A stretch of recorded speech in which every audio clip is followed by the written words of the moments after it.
डरावनी रातें YouTube channel पर आपका स्वागत है। इस चैनल पर आपको मिलता है डरावनी वीडियोस का डबल डोज।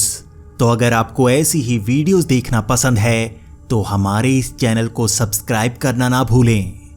तो अब बढ़ते हैं हमारी आज की कहानी की ओर। हमारी इस कहानी को हमारे साथ शेयर किया है पंजाब के रहने वाले सतविंदर जी ने। सतविंदर जी, आपका बहुत बहुत धन्यवाद। अब इस कहानी को सुनते हैं सतविंदर जी की जुबानी। हेलो दोस्तों, मेरा नाम सतविंदर है और ये मेरे साथ घटी एक सच्ची घटना है। ये कई साल पहले की बात है। तब मैंने अपने गांव के पास ही एक छोटा सा खेत लिया था। वैसे मेरे पास कई एकड़ की ज़मीन है, लेकिन मैं थोड़ी और ज़मीन खरीदने का शौक़ रखता हूँ। मैं हर बार पैसे इकट्ठे करके नई ज़मीन खरीदने की कोशिश करता ही रहता हूँ। मेरा मानना है मैं जितनी ज़्यादा ज़मीन खरीद सकूँ मैं उतनी ज़्यादा फसल लगा पाऊँगा।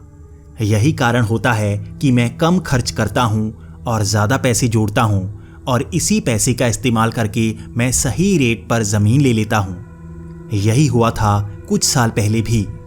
मैंने अपने गांव के पास ही 5 कनाल की ज़मीन ली थी।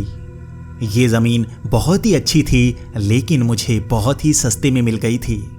मैं इस तरफ कम ही जाता हूँ और मुझे इस तरफ का ज़्यादा पता नहीं था, लेकिन मैं भी सोच रहा था कि मुझे ये ज़मीन इतने सस्ते में कैसे मिल गई। मैंने सोचा था कि यहाँ पर मैं फसल लगाऊंगा और यहाँ पर पानी का इंतज़ाम भी था, लेकिन यहाँ आसपास बहुत ही झाड़ियाँ थी और आसपास के खेतों पर कोई भी फसल नहीं उगा रहा था। मुझे इसका कारण ज़्यादा पता नहीं था, लेकिन मैंने जानने की कोशिश भी नहीं की। जैसे ही सीज़न शुरू हुआ तो मैंने फसल लगाने की सोची और यहाँ पर पानी अच्छे से बिछा दिया। उसके बाद मैंने यहाँ पर ज़मीन को उपजाऊ बना लिया था और अब मुझे यहाँ पर फसल लगानी थी। फसल लगाने के बाद मुझे इसकी रखवाली करनी थी और मुझे कई बार रात को यहीं पर जागना पड़ता था। रात को पानी लगाना होता है, इसी कारण मुझे कई बार खेतों में ही सोना पड़ जाता था। लेकिन इस बार कुछ अलग हो रहा था। मैंने इस ज़मीन पर जितनी ज़्यादा खुदाई करने की कोशिश की, यहाँ पर मेरी सेहत उतनी ही ज़्यादा बिगड़ती जा रही थी। मैं जैसे जैसे इस खेत को जोतता था, मेरी सेहत उतनी ज़्यादा बिगड़ती जाती। पहले तो मैं सोच रहा था कि हो सकता है कि कीटनाशक इस ज़मीन पर बहुत ज़्यादा बिछ गए हों जो मुझे चढ़ते हों और मेरी सेहत इसी कारण खराब होती हो। लेकिन अब कुछ बहुत ज़्यादा अजीब हो रहा था। हमारे घर में सिर्फ मैं ही बीमार नहीं पड़ रहा था, बल्कि मेरी बीवी और 2 बच्चे भी बहुत ज़्यादा बीमार हो चुके थे। पहले तो मुझे लगा कि हो सकता है मुझे कोई बीमारी लगी हो जो घर तक पहुंच गई हो, और मैं ज़्यादातर खेत से घर को आता और नहाकर ही अपने कमरे में जाता और उससे पहले मैं किसी से नहीं मिलता। लेकिन सबकी सेहत खराब होती ही जा रही थी।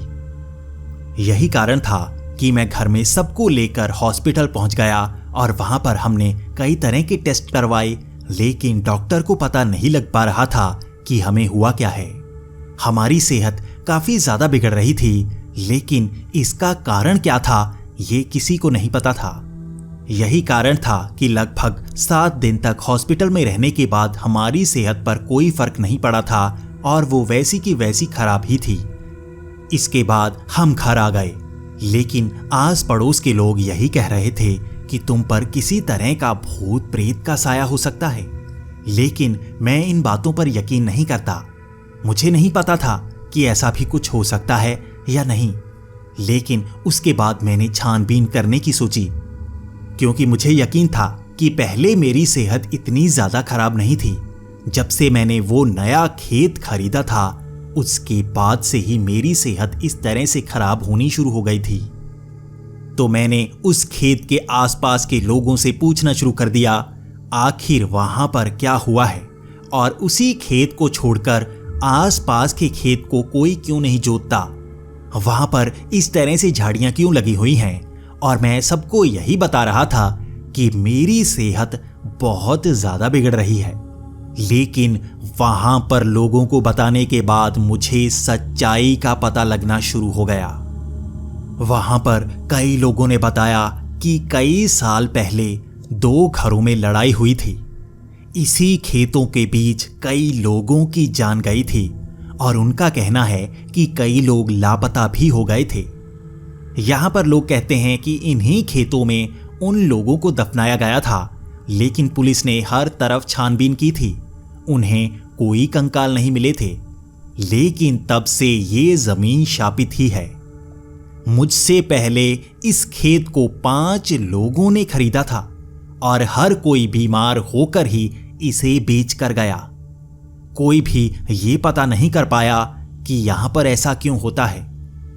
पहले तो मैं इन बातों पर यकीन नहीं करता था, लेकिन हमारे घर में किसी की सेहत ठीक नहीं हो रही थी।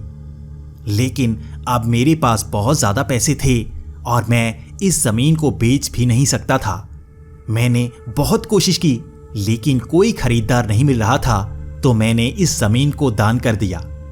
मैंने यहां पर बड़ा सा बरगद का पेड़ लगवाया और इसे गांव वालों के इस्तेमाल के लिए छोड़ दिया। यहीं पर मैंने छोटा सा एक पूजा स्थान भी बनाया ताकि यहां पर किसी के साथ बुरा ना हो। बड़ी हैरानी की बात, लगभग 1 हफ्ते बाद ही हमारे घर में सबकी सेहत बिल्कुल ठीक हो गई।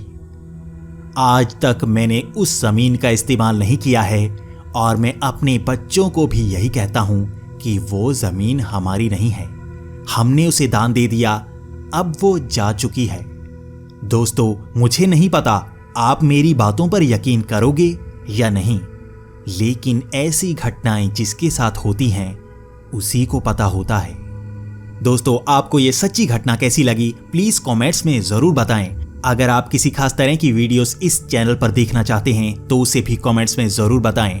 हम जल्द ही इस चैनल पर बहुत ही बढ़िया वीडियोस लेकर आने वाले हैं, तो इसे सब्सक्राइब करना ना भूलें, क्योंकि यहीं पर बीतेंगी आपकी डरावनी रातें।